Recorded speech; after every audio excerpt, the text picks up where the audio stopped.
Projectile motion को हम explain कर रहे होते हैं।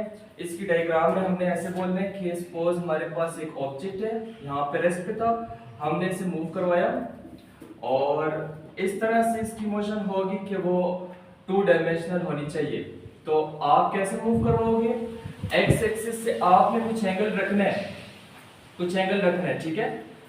आप एक्स और वाई, जो एक्स एक्सिस और वाई एक्सिस होता है ना हमारा, इसमें किसी एंगल के ऊपर हमने बॉडी को मूव करवाना है।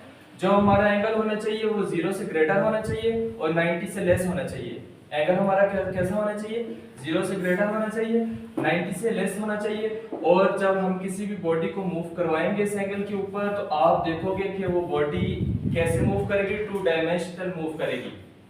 प्रोजेक्टाइल मोशन को हम एक्सप्लेन कर रहे होते हैं। इसकी डायग्राम में हमने ऐसे बोलना है कि सपोज हमारे पास एक ऑब्जेक्ट है, यहाँ पे रेस्ट पे था, हमने इसे मूव करवाया और इस तरह से इसकी मोशन होगी कि वो 2 डायमेंशनल होनी चाहिए।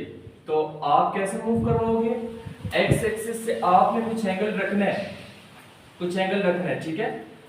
आप एक्स और वाई, जो एक्स एक्सिस और वाई एक्सिस होता है ना हमारा, इसमें किसी एंगल के ऊपर हमने बॉडी को मूव करवाना है। जो हमारा एंगल होना चाहिए वो 0 से ग्रेटर होना चाहिए और 90 से लेस होना चाहिए। एंगल हमारा कैसा होना चाहिए? 0 से ग्रेटर होना चाहिए, 90 से लेस होना चाहिए।